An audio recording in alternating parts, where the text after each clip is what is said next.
नमस्कार। हमारा आज का विषय है कैमरे में बंद अपाहिज, जिसके लेखक हैं रघुवीर सहाय। रघुवीर सहाय का जन्म लखनऊ में हुआ था और इनकी कविताएं अज्ञे द्वारा संपादित दूसरा सप्तक में प्रकाशित हुई थीं। अज्ञे जी की यह कविता कैमरे में बंद अपाहिज उनके कविता संग्रह लोग भूल गए हैं से ली गई है। इस कविता में कवि ने लोगों की होने वाले संवेदनहीनता की ओर इशारा किया है। सहाय जी की यह कविता टेलीविज़न स्टूडियो के भीतर की दुनिया को उभारती ज़रूर है, लेकिन ये आवश्यक नहीं कि इसे सिर्फ टेलीविज़न माध्यम से जोड़कर देखा जाए।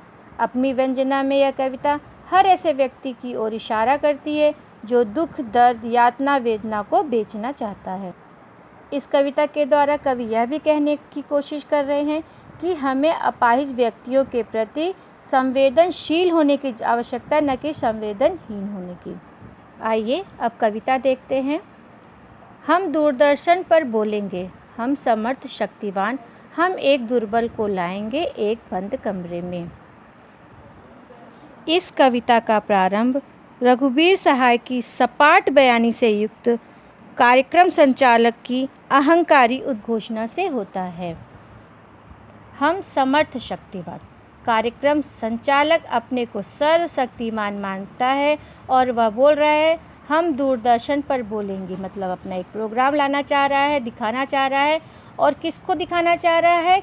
हम एक दुर्बल को लाएंगे। दुर्बल यहाँ अपाहिज कमज़ोर के लिए बोल रहा है कि हम दूरदर्शन पर एक ऐसे व्यक्ति को लाएंगे जो कि दुर्बल हो, कमज़ोर हो, अपाहिज हो, एक बंद कमरे में, यानी कि जहाँ पर इंटरव्यू लेगा। यहाँ पर संचालक अपने को समर्थ शक्तिवान इसलिए बोल रहा है क्योंकि वह अपनी बात दूर दूर तक फैलाने में सक्षम है। उससे पूछेंगे तो आप क्या अपाहिज हैं?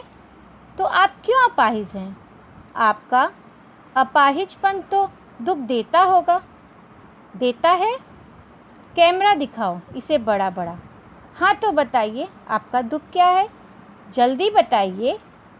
वह दुख बताइए, बता नहीं पाएगा।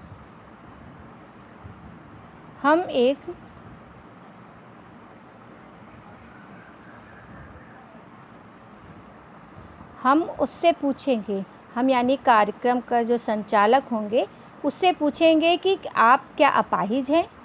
वो उत्तर नहीं दे पाएगा। उसके पहले ही हम दूसरा प्रश्न कर लेंगे, तो आप क्यों अपाहिज हैं? ये थोड़ा बेतुका सा प्रश्न रहेगा, लेकिन फिर भी वह चूँकि बेतुका प्रश्न है, वह उत्तर नहीं दे पाएगा। फिर हम अगला प्रश्न पूछ देंगे, आपका अपाहिजपन तो दुख देता होगा। देता है? इस तरह हम प्रश्न पूछकर उसके दुख को और बढ़ाएंगे, क्योंकि किसी का अपाहिज होना उसके लिए सुख का कारक तो होगा ही नहीं। तो इस तरह से उसके दुख को संचालक यानी कि हम उसके दुख को और बढ़ाएंगे। कैमरा दिखाओ इसे बड़ा बड़ा।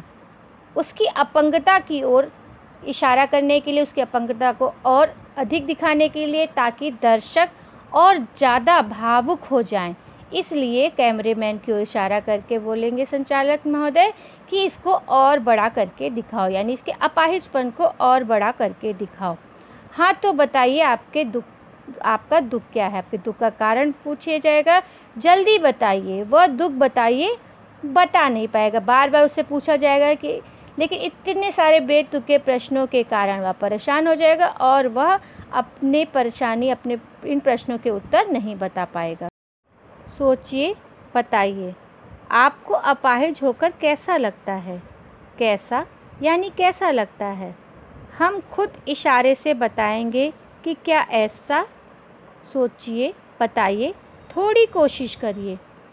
यह अवसर खो देंगे। आप जानते हैं कि कार्यक्रम रोचक बनाने के वास्ते हम पूछ कर उनको रुला देंगे। इंतज़ार करते हैं आप भी उसके रो पड़ने का। करते हैं? यह प्रश्न पूछा नहीं जा। कार्यक्रम को रोचक बनाने के लिए संचालक महोदय उससे बोलेंगे कि सोचिए और सोच कर बताइए कि अपाहिज होकर आपको कैसा लगता है, यानी कि अपाहिज होने के बाद आप कैसा महसूस कर रहे हैं। वह अपाहिज कुछ नहीं बता पाएगा, इसलिए हम खुद इशारे से उसको बताएंगे कि ऐसा बोलो, ऐसा करना है। हम संचालक उस व्यक्ति से, उस अपाहिज को बोलेंगे कि आप थोड़ी कोशिश और करिए, क्योंकि अगर आपने अपनी अपाहिजपन होने को दर्शकों के सामने व्यक्त नहीं किया तो हमारा प्रोग्राम जो है असफल हो जाएगा और आप भी यह अवसर खो देंगे, यानी आप अपने दुख को सारी जनता के सामने रखने का अवसर जो है उससे वंचित हो जाएंगे। कार्यक्रम को रोचक बनाने के वास्ते मतलब उससे उसके अपाहिजपन होने के संबंधित प्रश्न पूछ कर उसको रुला देंगे। इंतज़ार करते हैं आप भी उसके रो पड़ने का, यानी कि जहाँ पर संचालक चाहता है कि वह अपने अपाहिजपन को व्यक्त करते करते रो पड़े, वहीं दर्शक भी इंतज़ार करते हैं कि सामने वाला व्यक्ति रो पड़े। यह प्रश्न पूछा नहीं जाएगा। यहाँ पर यह बताना चाह रहा है कि दर्शकों से यह प्रश्न नहीं पूछा जाएगा कि आप भी रो पड़ने का इंतज़ार करते हैं। इस तरह से बार बार अनेकों प्रश्न पूछकर उस अपाहिज व्यक्ति को उसके अपाहिज होने का एहसास कराया जाएगा। यह सिर्फ़ और सिर्फ अपने रेटिंग के लिए। हम उस अपाहिज व्यक्ति को इतने प्रश्नों से पूछ कर रुला देंगे ताकि उसके रोने से हमारी टीआरपी तो बढ़े ही और हमारा कार्यक्रम सफल हो सके। फिर हम पर्दे पर दिखाएंगे फूली हुई आँख की एक बड़ी तस्वीर, बहुत बड़ी तस्वीर, और उसके होठों पर एक कसमसाहट भी। आशा है आप इसे उसकी अपंगता की पीड़ा मानेंगे। एक और कोशिश, दर्शक धीरज रखिए, देखिए हमें दोनों एक संग रुलाने। संचालक के प्रश्नों से जब वो रो देगा तो उसकी आंखें सूज जाएंगी, तो उस फूली हुई आँखों की एक तस्वीर, बहुत बड़ी तस्वीर दिखाई जाएगी पर्दे पर। बड़ी तस्वीर इसलिए दिखाई जाएगी ताकि उस व्यक्ति की जो पीड़ा है वह पर्दे पर बड़ी होकर दिखे, यानी कि उसे अपंगता की पीड़ा या जो दुख भी है वह दुख उसके सामने, दर्शकों के सामने बहुत बड़ा होकर के सामने आए। और उसके होठों पर एक कसमसाहट भी, जो उसके होठों पर कसमसाहट है उसको भी दिखाया जाएगा। उसके होठों की जो बेबसी है और बेचैनी है उसको दिखाया जाएगा। और आशा है आप उसे उसकी अपंगता की पीड़ा मानेंगे, यानी कि जो उसकी आंखें बोल रही हैं, जो उसके होठों पे बेचैनी है, कसमसाहट है, वो उसकी अपंगता की पीड़ा को ही माना जाएगा, यानी कि संचालक अपने मंतव्य में सफल होता दिखाई दे रहा है। एक और कोशिश, दर्शक धीरज रखिए, देखिए हमें दोनों एक संग रुलाने हैं, यानी कि संचालक कह रहा है कि थोड़ा धीरज रखिए, धैर्य रखिए, हम दोनों को एक संग, दोनों कौन, दर्शक और वह अपाहिज व्यक्ति, उन दोनों को एक संग रुलाने वाले हैं। इन दोनों को हमें एक साथ ही रुलाना है।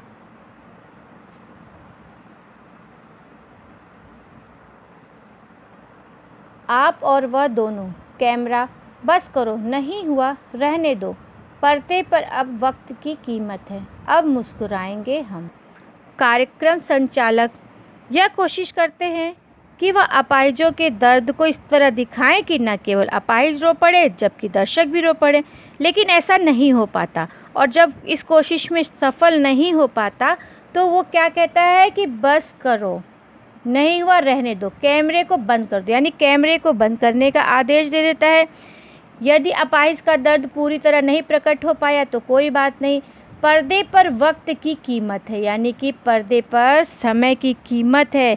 इस प्रोग्राम में समय और धन दोनों लग रहा है, इसलिए अगर नहीं हो पाया तो जाने दो, अब हम मुस्कुराएंगे, यानी कि अब हम मुस्कुराएंगे और उस अपाहिज व्यक्ति को अब छोड़ दो, क्योंकि उस पर ज़्यादा वक्त देने की आवश्यकता नहीं। इतना नाटक करने के बाद संचालक महोदय मुस्कुराने लगेंगे और दर्शकों से बोलेंगे कि आप देख रहे थे सामाजिक उद्देश्य से युक्त कार्यक्रम, अर्थात आप सामाजिक पीड़ा को दिखाने वाले कार्यक्रम को देख रहे थे। इसका उद्देश्य था अपाहिजों के दर्द को समझना।